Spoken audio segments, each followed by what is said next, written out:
It's Fill Your Plate Now, where every bite brings you closer to the farm gate and further from what's unhealthy. Now here's your hosts, Julie and Tammy, helping you live well by filling your plate well. Well, Tammy, as hot as it is in Arizona, we think water. I think it's time for us to be talking about that again, right? I think so too. You can't get enough water. In fact, the average person, they say roughly, needs at least 8 glasses of water per day.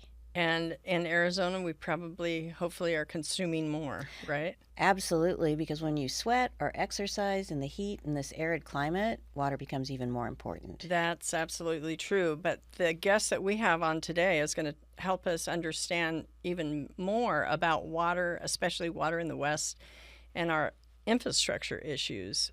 In fact, some of the improvements we've got to make. So we have a returning guest. It's our executive director, Samantha Barncastle from the Family Farm Alliance. Samantha, welcome back. Hi, thank you so much for having me back. It's great to be back here. And we decided we'd kind of hyper-focus on the infrastructure issues that we're dealing with here in the West. And if there's anyone who knows that, you're also a practicing attorney. You know what's going on. There's 19 states that are part of the alliance now. Well, we're counting. It's hard to say because, we say we're the 17 Western states, but we actually have North Dakota, Minnesota, Nebraska, Kansas members too. So, yeah, I'm not sure what our exact number is as of today. We're working on all of that stuff. I'm new. I'm still getting up to speed, but we work in the reclamation states in the arid West. Yeah. And if people listen to the previous podcast that we had with you, they'll learn a lot about how amazing the Family Farm Alliance is, the history behind it, its objectives and goals, and some of the neat things. But we're going to launch right into this infrastructure issue.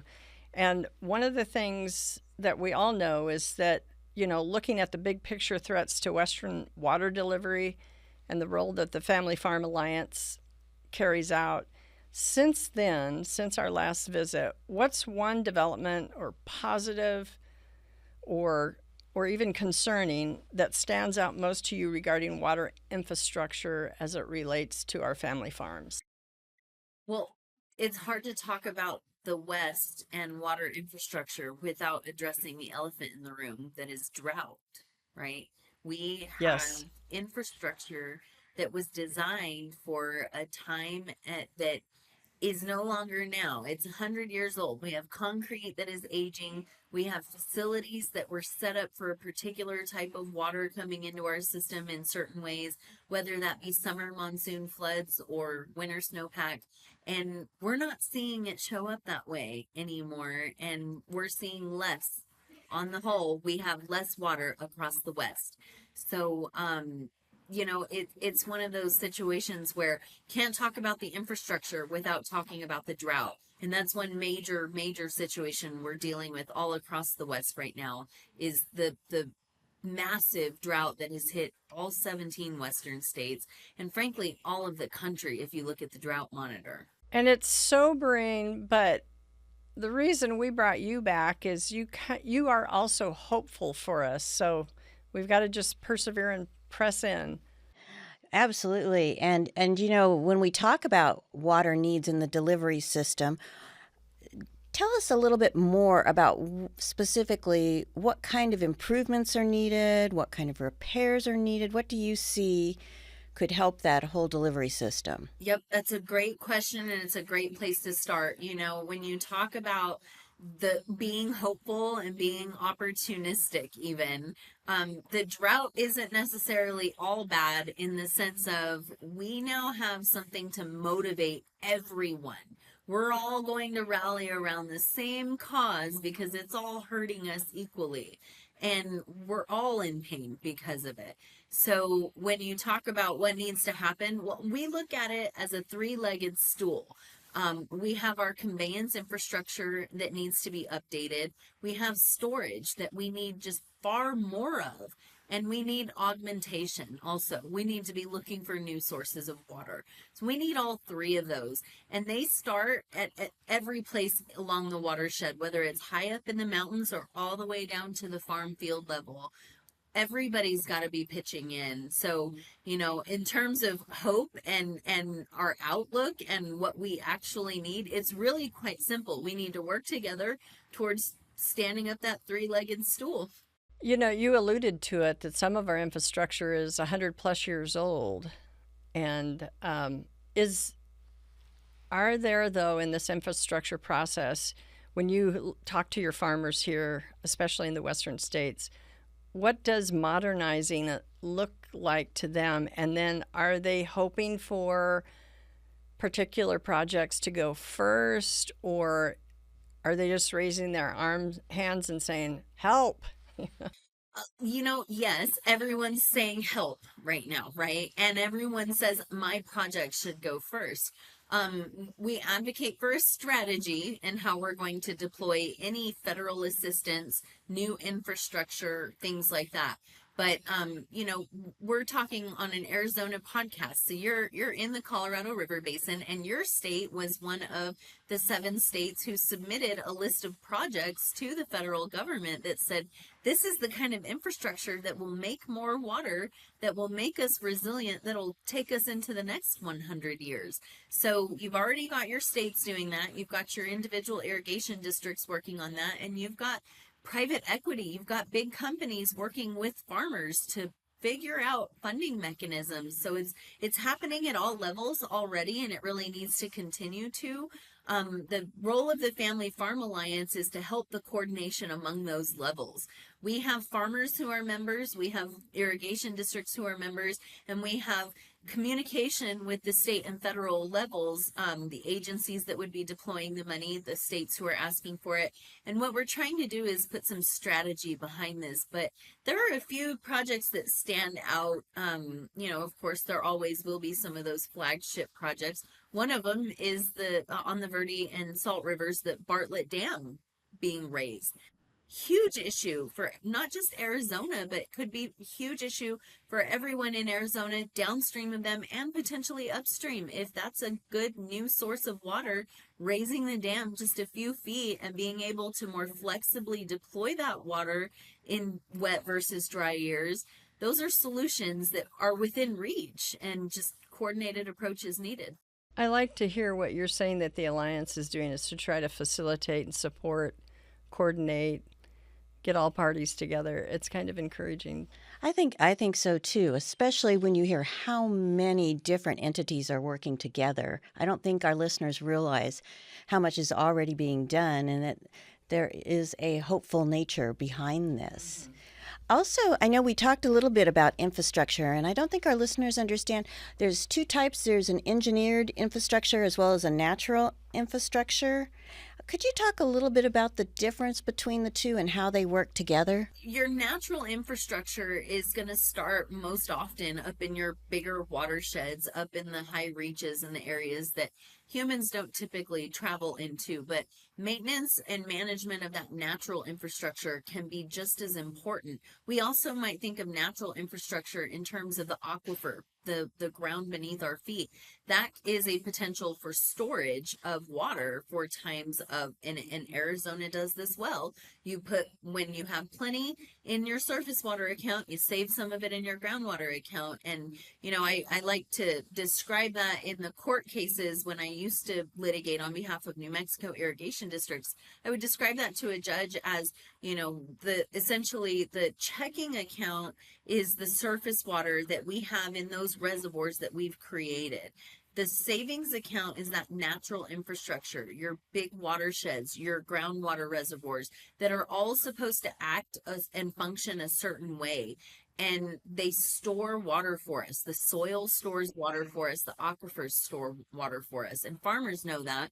They know that even in a dry year, if you had a wet year last year, your soil moisture is going to look different. So those natural features can be just as important as the engineered features, which are the big reservoirs. But you want to be able to use your checking and your savings account together so that when those big reservoirs the surface water is not available because of drought, you have theoretically saved enough to get you through times of drought in your savings account so that you're not able to draw on your checking account anymore, but you have a rainy day fund. Get it? Rainy day. Oh, that's a great explanation. Yes, perfect metaphor. We should all be able to. And sometimes we need to look at our savings account and maybe put a little bit more in there for a rainy day. Very truthful statement.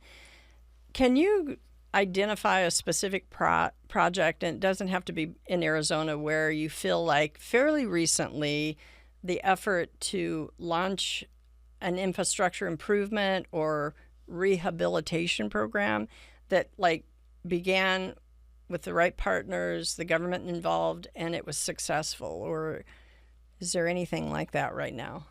Yeah, so there's a bunch. There's several things that are ongoing. Let's for starters, I'll just give two very different but similar answers to your question. One, San Diego and Las Vegas have cut a deal to improve San Diego's desal capabilities, trade that water, use more desal in San Diego, leave more water in Colorado River system, basically. And there's a trade, and those two municipalities have been able to figure out how to not just survive in the drought, but thrive, frankly, continue to grow and stay economically viable population sectors. So that's one example of collaboration and infrastructure that's going to come together with common sense arrangements to leave water in the Colorado River system. Another example that I can give you, there's a grant program being administered by the USDA that helps not just farmers. This is not directly a farmer program. This is an irrigation district level program. And it's essentially the grant, and we're still working on getting these grants to the districts and getting them deployed, but the grant would allow these districts to create flexible mechanisms within their own district to help farmers both on farm and at system level survive the drought. So that might be going to a lower water use crop temporarily. It might be helping set up a co-op so that you can process more of a certain crop locally than you otherwise would be capable of. It might, and it's not aimed at fallowing, it's aimed at on-farm improvements that the irrigation district can facilitate that also improve water efficiency within the district. So those are some examples of, at the farm and district level, we've worked on programs that fit those needs so they can cut back. We're also working on how do cities help augment the supply or cut back on their own. SRP has a great program, a couple of programs on, just providing shade and lower water use trees for the area for decoration in your yard. So there's a lot of examples out there of collaboration on the ground that can save water and that are already deployed. And frankly, I can go down the list of projects that need to happen, big to small, right? But we don't have all day. It's neat. And I would assume that the Family Farm Alliance does identify a lot of these projects because we, like you said, the elephant in the room is the drought. And we get overwhelmed by the idea that, oh my gosh, we're into year 24, 25, and here we still have the drought, and and that's all we're consumed by. The reality of it sounds like there's a lot of really neat things that are going on. Yeah, and it's encouraging because it's not only at the large level, but you're hearing the district level, the on-farm level. Every step of the way, things are being done. And at the on-farm level, what are farmers telling you they need more of, or technology they wish they had? What are you hearing from the farmers themselves? When you talk about what farmers need, we need adequate delivery infrastructure, and that is very expensive. And oftentimes, because the farmers are the direct recipients of the water, the farmers are the ones that have to pay 100% of those construction costs. But the water delivery benefits everyone. It brings water to rural communities that otherwise wouldn't exist. It brings life to farms that can then bring food to your table. So what we advocate for is more money for farmers. And in a lot of cases, it really is that simple, a just add money situation, and it improves infrastructure because we've already got the projects in the pipeline ready to go. Sometimes it's reverse order though. Sometimes it's us saying, hey, Farmer X, did you know that there's this technology out there that you would qualify for this grant program to look at fitting your farm for it? So it goes a variety of different directions, and that's really why the Alliance is educational in terms of trying to connect everyone with all the right information. I like that you point that out so often, that the farmers, and we have an amazing history here in Arizona about the infrastructure build out. You look at Roosevelt Dam and how our landowners, farmers had to use their land as collateral to put in the guarantee so that it could be built. And yet now today, so much of our cities are benefiting from some of these dedicated agricultural commitments from the past. And unfortunately, that story isn't told enough. But the other thing, too, is our farmers are, and you can vouch for this, Samantha, because you're family farmed and you've married into a farm family, so you have it from both sides. You can vouch for the fact that our farmers are really innovative with their water. They use precision irrigation and precision agriculture. They're even instituting AI, artificial intelligence. AI can mean a lot of things in agriculture. So many things. What do you kind of anticipate, though, that our farmers today, especially as you relate it to your own family, some of the things that they may be doing with their own, let's imagine that some of these infrastructure projects either get improved or built. What other things are they preparing themselves for to get ready for it? As with anything, when you transition, it's a difficult situation, right? To transition anyway. And when you're transitioning from low tech to high tech, and also transitioning in generation who's running the farm, which is what we're seeing, right? We're seeing the younger generations coming up, the older generations retiring, and we're now integrating. I mean, even things for some farmers like QuickBooks can save them tons of time, which then saves them water if they're the only person who can irrigate on their farm because they're not at their computer or their desk, they're irrigating. It depends on the size of the farmer. We also have some farmers out there, and I have them all. I have the family farmer, the husband, wife, and sons who are running the farm and have just gone to QuickBooks and are figuring out what on-farm telemetry and soil monitors are, all the way to farmers who have robots for tractors and their self-driving machines that are spraying and automated. It's all automated, and they've got drones flying. We've got them all in the Family Farm Alliance. And so, as you might imagine, it can be difficult to try to connect with everyone on the same level all the time. But we try to push information out to meet all the farmers where they are. And the same is true of our irrigation districts. We have some that are a part-time manager and a ditch writer and 3 board members who are full-time farmers. And then we've got some that have hundreds of employees, in-house engineers, lawyers, all of those kinds of things. So really, when you talk about how do we really connect the dots on this infrastructure, and what are we actually after, and what does that look like on farm? Every solution is going to be different, but everyone has to do something, and probably multiple somethings, so that it's not the tragedy of the commons and we all go down in flames because, oh, well, my little part isn't very much impact. I'm just going to keep doing what I'm doing. Everyone has to realize that they're going to have to make their own impact, and it's going to look different in every basin, in every watershed, even within the Colorado River Basin, all the different watersheds. The solutions are going to be different, and that's where we really have to lean on the local communities who know their environments best to figure out what they need to get there, basically, to get the infrastructure to make that water savings. In some dairies, I've heard that they can recycle up to 4 to 6 to 6 times. Yeah, 6 times with the water. Yes, they do their best to recycle it as many times as possible and make the It's- best use out of it. It's so important, and you find so much innovation right on the ground level.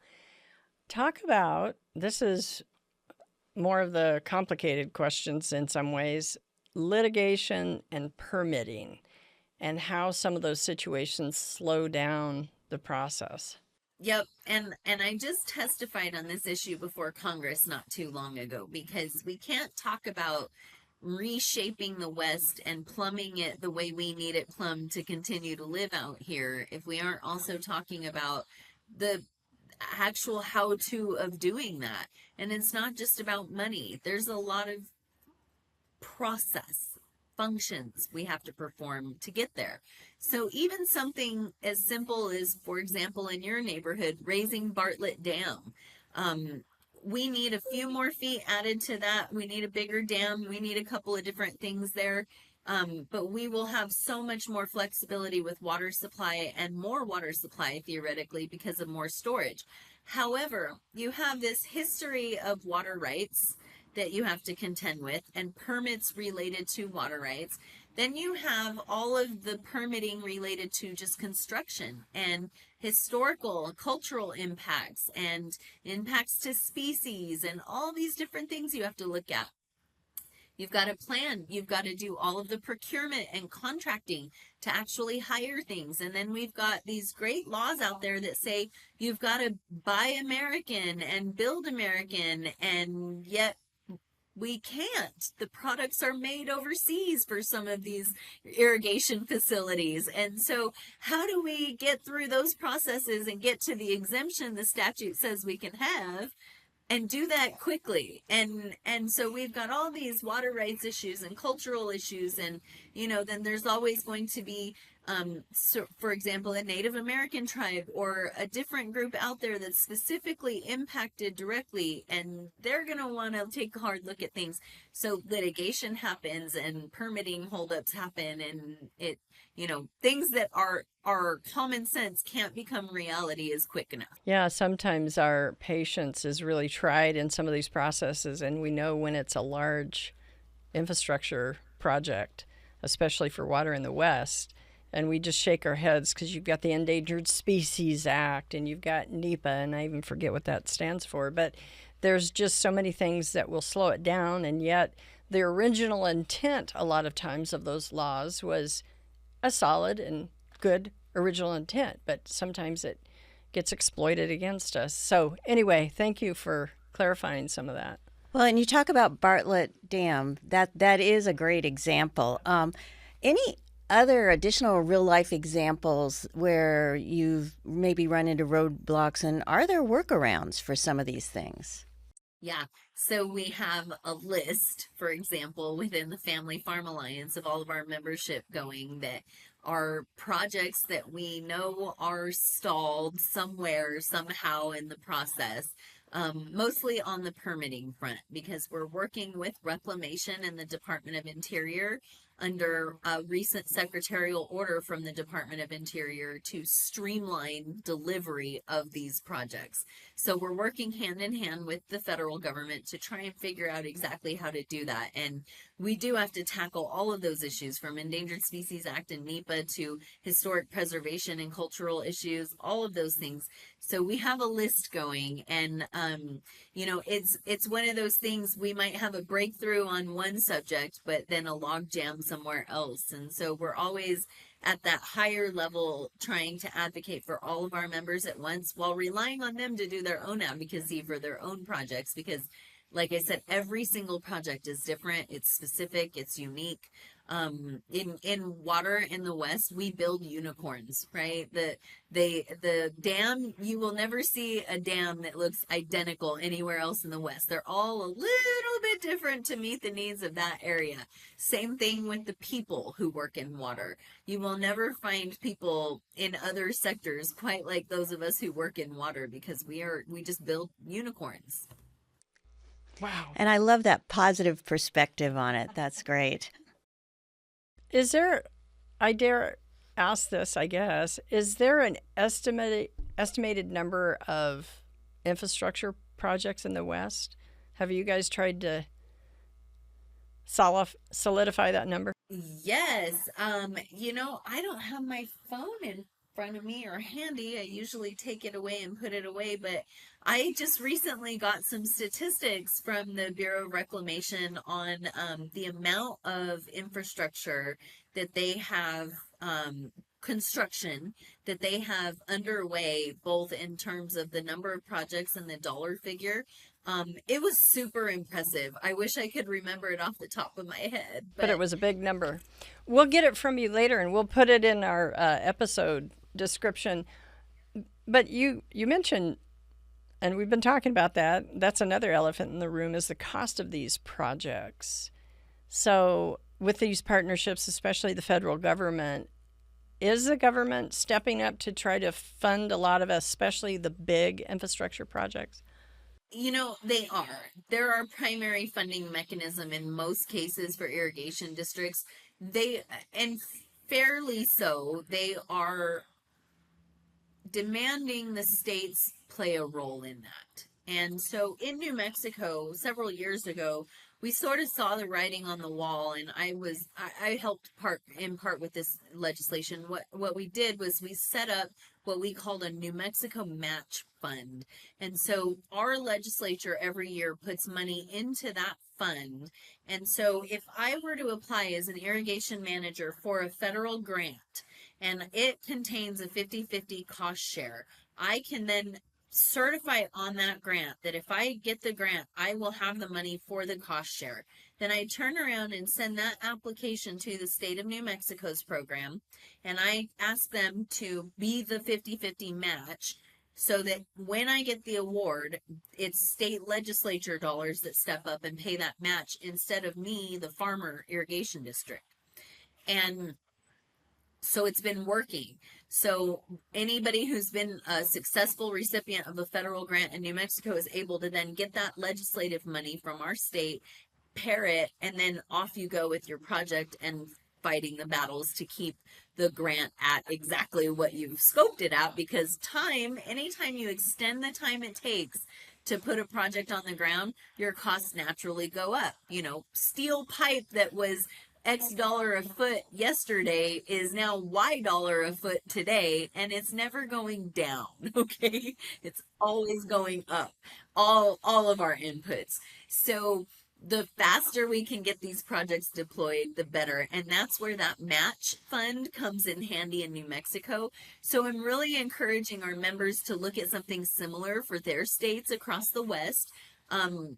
But the federal government so far, it's doing what it can. And Arizona has been the recipient of several large federal shots of money to help with drought resilience issues and just the problems with the Colorado River system.